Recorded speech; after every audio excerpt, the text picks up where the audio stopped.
Humingi ng pasensya si Wu Feng at ipinaliwanag niya na nagkaroon lang ng maling akala si Luo Miaoyu. Dumating sila sa lugar upang makipagpalitan ng kaalaman sa Sword Sect sa Miao Mountains, at nagkataon lamang nakasabay ito ng kanilang pista.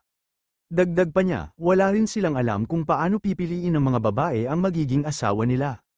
Sumagot naman si Luo Miaoyu at sinabing tuwing taon, sa ganitong panahon, pumapasok sa kabisera ang mga kalalakihan upang bumisita sa mga kilalang pamilya o maging sa mga ordinaryong pamilya. Gayunpaman, hindi agad pumipili ang mga babae kahit pa may nararapat sa kanilang paningin. Ipinapaliwanag pa niya na karaniwan, nakaupo ang mga babae sa looban at sinusubok ang mga kalalakihan. Kapag may nagustuhan ng isang babae, isusulat niya ang pangalan ng lalaki sa isang dahon ng maple gamit ang espesyal na panulat at saka ito ihaharap sa palasyo ng imperial. Tinanong ni Wu Feng si Luo Miaoyu kung ang mga maple leaf na may pangalan ng mga lalaki ay dadalhin talaga sa palasyo ng imperial. Ipinaliwanag naman ni Luo Miaoyu na kapag mahusay ang isang lalaki, maraming babae ang magsusulat ng kanyang pangalan sa mga dahon, at tinatawag nila itong ideal husband. Pagkatapos, sinabi pa niya na 7 araw matapos makolekta ang lahat ng dahon, magkakaroon ng pagtitipon upang ipagbid ang lalaking napiling ideal husband. Ang lalaki ay mapapangasawa ng pamilya na siyang pinakamataasang alok. Sa kabilang banda, sinabi ng isang babae sa ating bida na tiyak maraming kababaihan mula sa mga marangal na pamilya ang mahuhumaling sa kanya dahil sa kanyang kagandahan at talino. Biro pa niya na baka kailangan nilang makipaglaban sa mga prinsesa para lamang sa kanya. Nagulat naman ang bida, hindi niya akalaing pati mga prinsesa ay kasali sa ganitong gawain. Nagulat si Yoon Jong-he na parang lantara na lang itong pagbili ng mga lalaki. Ngunit ipinaliwanag ng babae na sa Miao Kingdom, ang mga kababaihan ay may kagandahan at hindi nila pinipilit ang mga lalaki, kung hindi pa handang magpakasal, pwedeng huwag sumali, at hindi sila pipilitin. Naisip ng ating bida na napakasubmisibo ng papel ng mga lalaki sa lugar na iyon, at wala silang magagawa kundi hintayin ang mga mag-aalok. Sa huli, sinabi niya sa babae na may ideya na siya tungkol dito at iniba ang usapan sa pagbili ng dragon scales. Sumang-ayon naman dito ang babae, kaya niyaya na niya ang ating bida na sumama nga raw ito sa kanya. Dinala ng babae ang ating bida sa collection pavilion at ipinakita ang mga dragon scales na maaaring makuha kapalit ng kanilang soul cores. Sinabi niyang lahat ng iyon ay nandito na, nagpasalamat naman ang ating bida. Habang nag-iikot sila, biglang napansin ni Zuming Lang ang isang kakaibang bagay na nakasabit sa loob, agad siyang nagtanong kung ano yun. Ngumiti ang babae at sinabing magaling ang kanyang mata, yun daw ay isang napakahalagang kayamanan mula sa Dragon Lady Palace, pinayuhan pa niya ang bida na pagmasdan nitong mabuti. Kasabay nito, hinipan ng babae ang feather at biglang lumitaw ang isang makinang na balahibo na nagningning sa harapan nila. Napansin agad ng ating bida ang kakaibang katangian nito, kayang magbago mula sa pagiging matigas hanggang sa malambot sa isang bugso lamang, at kaya ring magpalit ng anyo ayon sa kagustuhan. Naalala niya ang balahibo ni Bai Qi na may malamig na enerhiya. Ipinaliwanag ng babae na tinatawag itong Eternity Feather, na nagmula sa isang napakabihirang banal na nilalang na kayang magbago ng anyo. Noon daw ay kaya nitong lumikha ng apoy, kulog, at kidlat, ngunit, sa kasamaang palad, nang makuha nila ito ay nasira na dahil hindi sila bihasa sa wastong pagkuha ng ganoong materyales. Napansin ng ating bida na napakagaan ng Eternity Feather at perpektong bagay ito upang maging dragon armor para kay Bai Qi. Kaya agad siyang nagtanong kung maaari niya itong bilhin. Sagot naman ng babae, nakadepende raw sa kung gaano kalaki ang kanyang ipapakita. Ipinakita ng bida ang isang cloud fruit na puno ng espiritual na lakas. Dahil nakakain na si Bai Qi ng dalawa, inisip niyang hindi masamang ipagpalit ang sobrang isa kapalit ng balahibo. Tinanggap ng babae ang alok. Sinabing bihira ring bagay ang cloud fruit para sa kanila, ngunit pabirong dagdag pa niya, kung gugustuhin ng bida na makasama siya ng isang gabi, bibigyan niya ito ng 50% ng discount. Sa gulat ng babae, bigla na lang nawala ang ating bida sa kanyang harapan, iniwan siyang nagtataka kung saan ito napunta.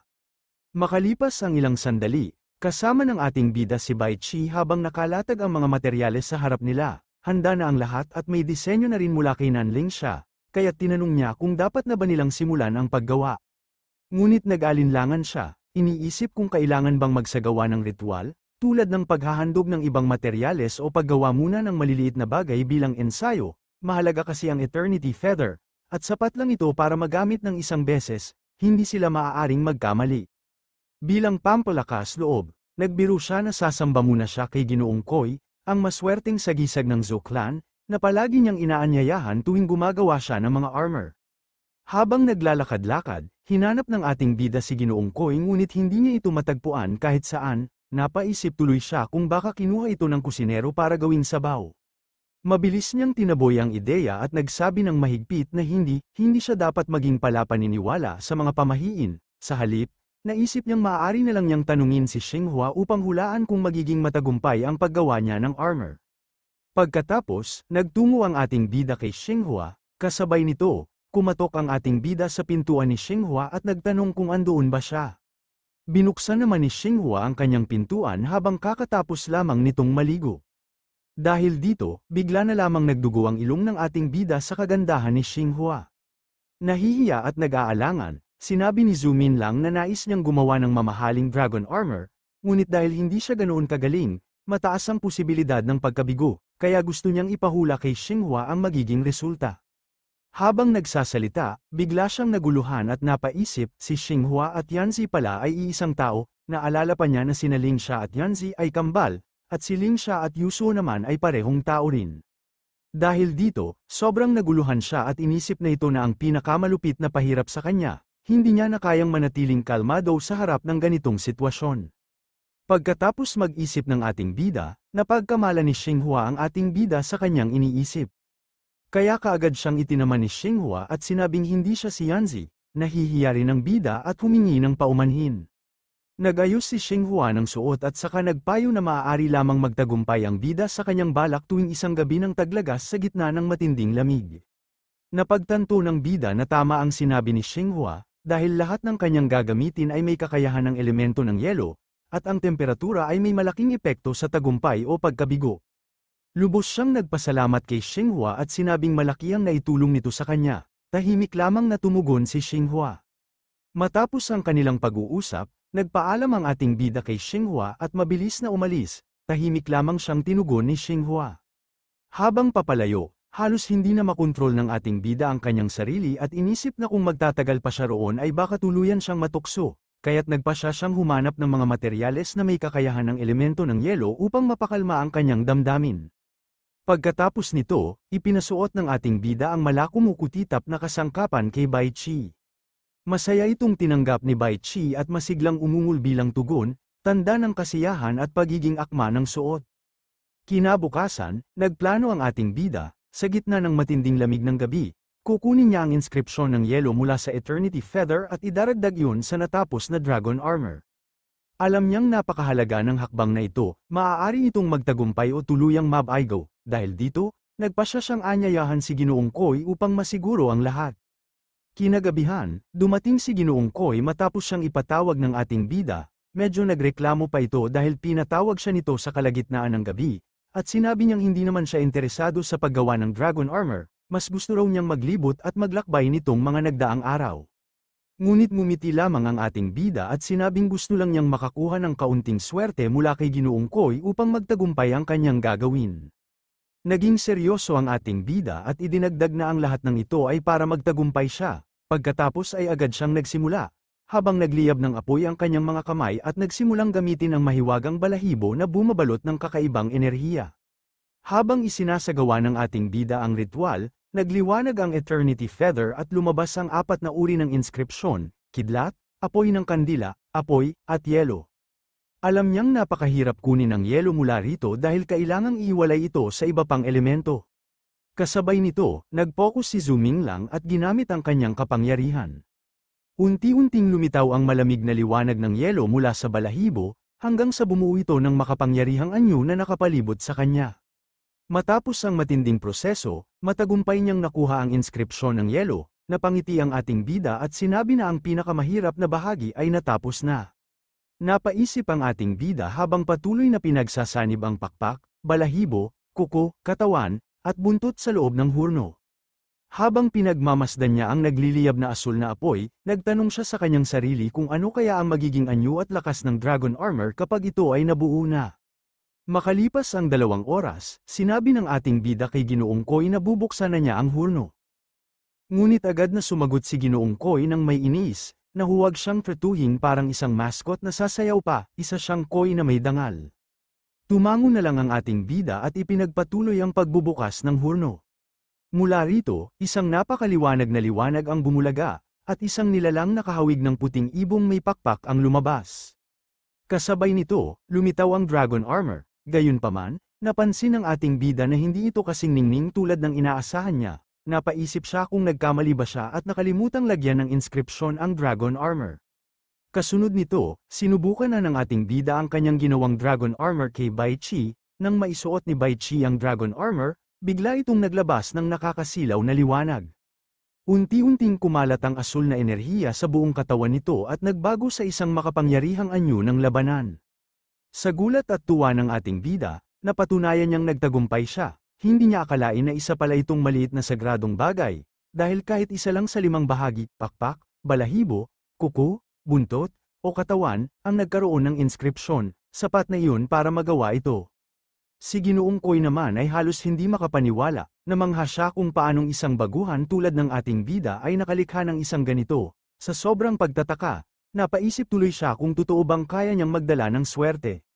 Matapos magtagumpay sa kanyang pag-forge, naging labis ang kumpiyansa ng ating bida, ipinagyabang niya na siya ay isang bihirang talento na minsan lang lumilitaw sa loob ng 1,000 taon, kaya't madaling para sa kanya ang paggawa ng mga espada, pag-alaga ng dragon, at maging ang paggawa ng kasangkapan. Ngunit agad siyang sinabihan ni Ginoong Koi, na nagsabing puro swerte lang ang dahilan ng kanyang tagumpay, habang nasusuka pa ito. Kasunod nito, kumatok si Wan Feng at nagdala ng mahalagang balita. Ayon sa kanya, pumayag na ang 3 pinuno ng kanilang sekta, at maaari na silang pumasok kinabukasan. Pinaalala rin niya na masyado nang nahuhumaling si Zhu Minlang sa pag-forge at baka ito'y makalimot sa oras ng pagdating.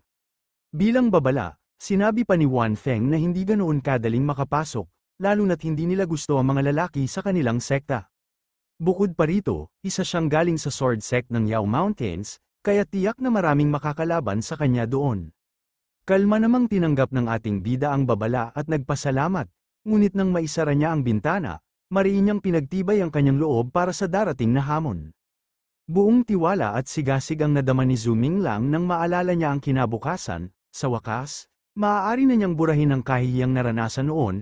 Nais niyang ipakita kay Consort Wen na hindi na siya ang dating mahina at talunan na tagapagsanay ng espada, kundi isang taong matibay at lumakas. Maging ang kanyang alagang si Bai Chi ay nakaalala sa babaeng mayabang na minsan nilang nakaharap. Ngunit para kay Zhu Minlang, hindi na yun kasing bigat ng dati, totoo ngang maaaring maging makapangyarihan ng babae gaya ni Master Xueyan balang araw, ngunit sa ngayon, hindi pa siya umaabot sa ganoong antas. Ngayon, taglay na niya ang sagradong baluti ng dragon, at naniniwala siyang kaya nang makipagsabayan ni Bai Chi kahit sa isang malakas na kalaban na nasa mataas na antas ng monarch. Gayunpaman, hindi yun ang pinakamahalaga para sa kanya. Sa kanyang puso, ang pinaka-inaasam niya ay makuha ang sinaunang Divine Lamp Jade, ang tanging pag-asa upang mailigtas ang kanyang minamahal. Kinaumagahan, dumating sina Zhu Minlang at ang kanyang mga kasamahan sa paanan ng kabundukan ng Miao kung saan matatagpuan ang sword sect. Ipinaliwanag ng mga tagapagturo na sa kanilang hagdang bato ay nakaukit ang mga galaw at sining ng kanilang espada. Habang umaakyat ang sinumang mag-aaral o panauhin, maaari nilang pag-aralan at masdan ang mga ukit na yun bilang gabay upang higit na maunawaan ang katuruan ng sword sect. Napansin ng ating bida na noong una siyang pumunta roon, labis siyang abala sa pakikipaglaban kaya hindi niya namalayang may mga ukit sa mga hagdang bato. Ngayon ay kitang-kita niya kung gaano kahusay at detalyado ang mga ito. Maaari pa silang matuto ng iba't ibang galaw ng espada sa bawat daraan ng landas. Gayunpaman, bagamat lahat ng landas ay patungo sa Sword Pavilion sa kabundukan ng Miao, may mga ukit na sadyang nakakaakit ng atensyon at nakapagpapalito, dahilan upang maraming tao ang manatili roon at hindi makausad. Nagtanong naman ang ating bida kay Bai Qinan kung sinasadya bang pahirapan sila mula roon. Ngunit mahinahon nitong sumagot na kung sakaling walang maitutulong ang mga ukit ng swordsmanship kay Ginoong Zhu, maaari naman silang sumunod pataas ng bundok nang walang hadlang. Masayang sinabi ni Wu Feng na tunay ngang kilala ang sword sect dahil sa malalim nitong pundasyon. Ang mga landas ng swordsmanship ay bunga ng buong buhay na pag-aaral at pagsisikap ng maraming naunang henerasyon. Kaya naman, kung ito'y isang pagsubok, mainam na rin nilang subukan at maranasan. Kasabay nito, nagpaalam na si Bai Qinan at ang kanyang grupo. Sinabi niya na hihintayin nila ang lahat sa Sword Pavilion sa tuktok ng bundok.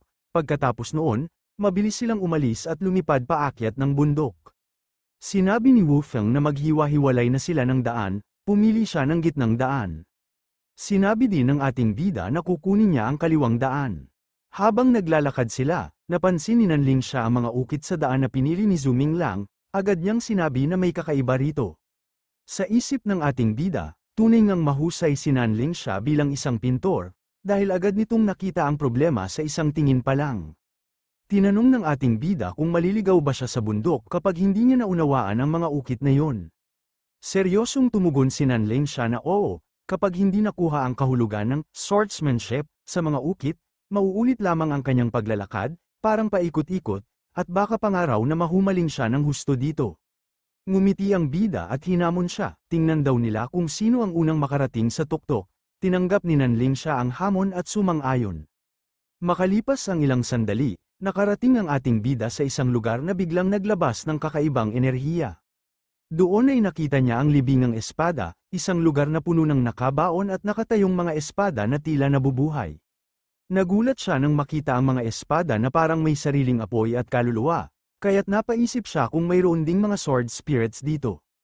Ipinaliwanag niya na noon, ang dalawang sekta sa Yao Mountains at Miao Mountains ay dating iisa, ngunit nagkahiwalay at naglaban, maraming malalakas na guro ang nasawi at maraming sikat na espada ang nasira sa digmaan, kaya, upang parangalan ang kanilang mga namatay, nilikha ang Sword Forest at Sword Burial. Bagamat nakalimutan na ng mga inapo ng dalawang sekta ang matagal na labang yun, nananatiling sariwa sa mga sinaunang espada ang alaala. Napansin din niya na walang malinaw na nagwagi noon, ngunit ayon sa kanyang ama, ang mga sword spirits ay nagigising lamang sa tiyak na pagkakataon, at dahil ang Sword Spirit Dragon ay nagtataglay ng napakaraming espada mula sa Sword Forest, hindi nakapagtataka na nag-uugnay ito sa mga espiritu, pinalalakas ang kanilang pagkahumaling at kalooban. Habang naglalakad si Zuming Lang sa kanyang napiling landas, bigla siyang nakaramdam ng kakaiba. Biglang lumitaw ang malalakas na liwanag na kulay lila na parang mga espiritu na nakabalot sa paligid ng mga espada. Nagulat siya at napatigil, lalo na nang makakita siya ng mga anino na tila mga kaluluwang naglalaban, hawak ang kani-kanilang espada. Biglang umikot ang mga imahe sa paligid niya, at nadala siya ng agos ng enerhiya. Nagbitak ang lupa, at naglabasan ang mas maraming ilusyon ng mga espiritu. Doon lumabas si Ginoong Koy at ipinaliwanag na huwag magpanik ang ating bida dahil kahawig lang ito ng Ghost Market. Nagulat si Zuming Lang at napasabi ng Ghost Market. Kasunod nito, mas malinaw niyang nakita ang mga aninong parang mga mandirigma, habang naghahanda ang mga anino na umatake sa ating bida. Dahil dito, napatanong ang ating bida kung hindi ba nga raw multo ang lugar na ito. Kasabay nun, ginamit naman ng ating bida si Moye upang atakihin ang mga anino na ito. Umatake ang ating bida ng kanyang 1,000 sword sa mga anino, ngunit madali lamang napigilan ng mga anino ang atake na ito. Nagulat si Zuming Lang nang makita si Moye na naglalagablab sa apoy, nasabi niya na ang matinding laban ang nag-activate ng firemark inscription nito. Habang pinagmamasdan niya ito, natuklasan niyang hindi lamang ito basta espada, kundi ang Akron sword na may Akron inscription. Sinuri niya ito ng mabuti, hindi makapaniwalang ang makapangyarihang sandata ay nasa kanyang harapan. Sa kabilang banda, nakarating na si Wu Feng sa Rising Sun Sword Pavilion, masaya niyang sinabi na sa wakas ay narating niya ang tuktok. Pagpasok niya, inanyayahan siyang umupo, habang nagpapahinga, naisip ni Wu Feng kung siya nga ba ang pinakaunang dumating doon at kung mas mabilis pa siya kaysa sa mga nauna nang nakarating sa lugar. Ipinaalala sa kanya ng isang babae na mayroon ng mga naunang bisita, at isa sa kanila ay mas mabilis pa kaysa sa kanya, isang babae na tinawag nilang Miss Nan. Napaisip naman dito si Wu Feng kahit hindi isang sword cultivator si Nanling siya, mas naunawaan niya ang mga ukit sa mga bato kaysa sa kanya, kaya't nagulat siya at inisip na hindi basta-basta ang babae. Samantala, dumating din si Xiao Ying, bagamat mas mahina siya kaysa kay Wu Feng at mas bata, inalok siya ng upuan. Nagtaka tuloy si Wu Feng kung bakit ganoon ang pagtrato sa pagitan ng lalaki at babae sa Miao Kingdom. Pagkatapos nito, dumating na din si Yun Zhonghe. Ngunit malamig ang sagot ng mga babae sa kanya na umupo na nga raw ito. Nakita naman ni Yun Zhonghe ang kanyang master, kaya sinamahan niya ito umupo sa labas. Habang nagrereklamo si Yoon Jong-he sa mga babae dahil tila hindi sila gaanong pinapansin at hindi man lang inalok ng tubig, nagtalo sila tungkol sa hindi patas na pagtanggap sa kanila kumpara kay Xiaoying. Galit siya at tinawag itong pambabastos, ngunit pinakalma siya ni Wu Feng. Samantala, nagtanong si Yoon Jong-he sa kanyang master kung bakit wala pa si Zuming Lang at kung naligaw ba ito. Ipinaliwanag ng kanyang master na dahil wala itong kasanayan sa sword cultivation, maaaring nahihirapan siya sa pagbasa ng mga ukit, kaya kailangan nilang maghintay pa. Makalipas ang ilang sandali, nakarating na din ang ating bida, ngunit sa pagdating nito, nakita niya ang dalawa na wala ng malay sa sobrang init ng panahon.